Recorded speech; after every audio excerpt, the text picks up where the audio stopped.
The hips are a ball and socket joint. Therefore, by nature, they should be very mobile. Here's 5 of my favorite moves to add in more mobility to your system.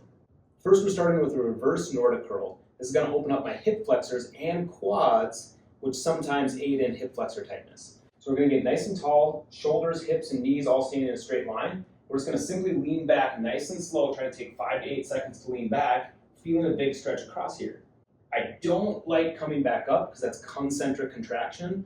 We like lengthening things if we're adding in more mobility. If you want to come back up and add strength, be my guest. But the idea is we're coming back, nice and slow as far as we can go. Once I get down as far as I can go, maybe a brief pause like this, dropping my butt down to my heels, and coming back up, so we're avoiding that concentric contraction.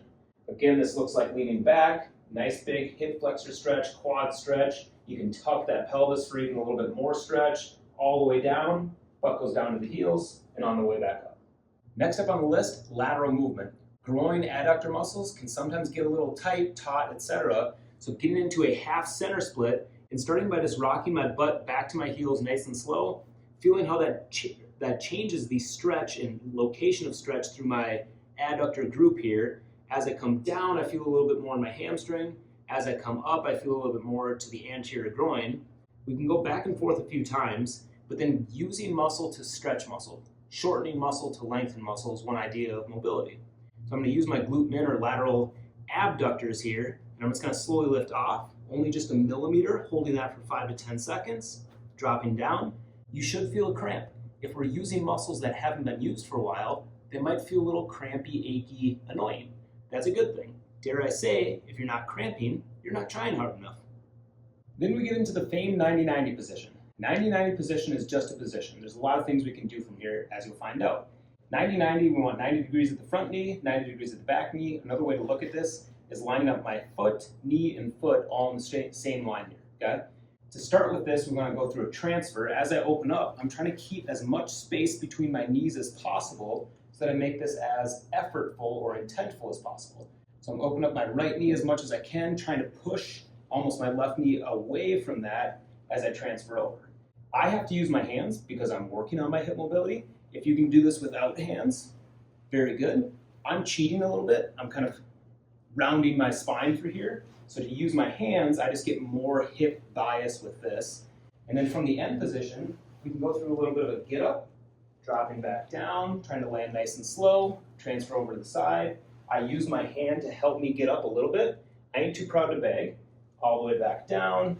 We can go through these transfers with a little get up at the end, getting a little bit more hip flexor stretch, some glute engagement through the backside. So left glute engagement, right glute engagement, left hip flexor stretch, all the way back down.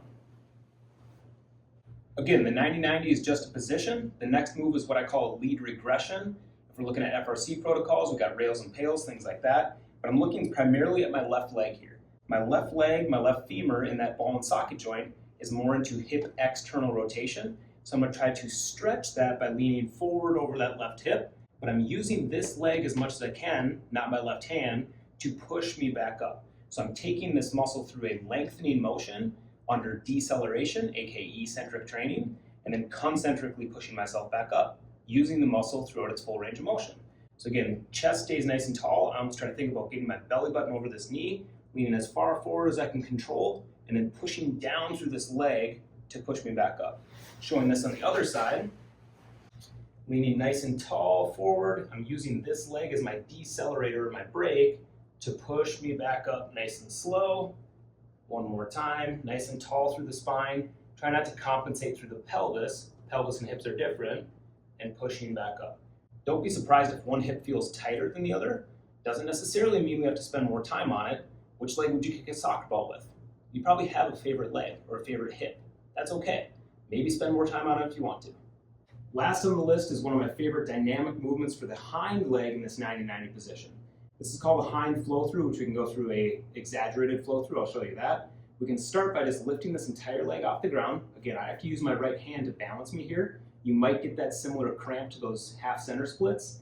Lifting that leg off the ground, and my knee goes vertical, and my foot goes where my knee was. So all I'm doing is replacing where my knee started with my foot. Simple as that. So I lift all the way up and back, trying not to compensate as much as possible through the torso.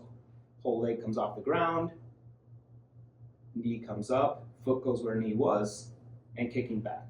To take that one step further, I'll show this on the other side. So same starting point, we replace the foot where the knee was, and then we can kind of rotate through to a full kind of figure 4 position here, trying to keep the toes vertical. You should feel quad working.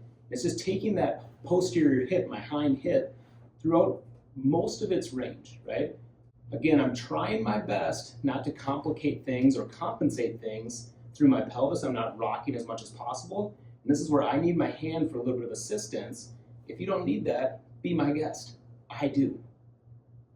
So there you have it, 5 great hip mobility exercises that you should add to your system. There's plenty of others out there. These ones are the ones that I love the most. Hope you have a great day. Like, subscribe, all that other fun stuff.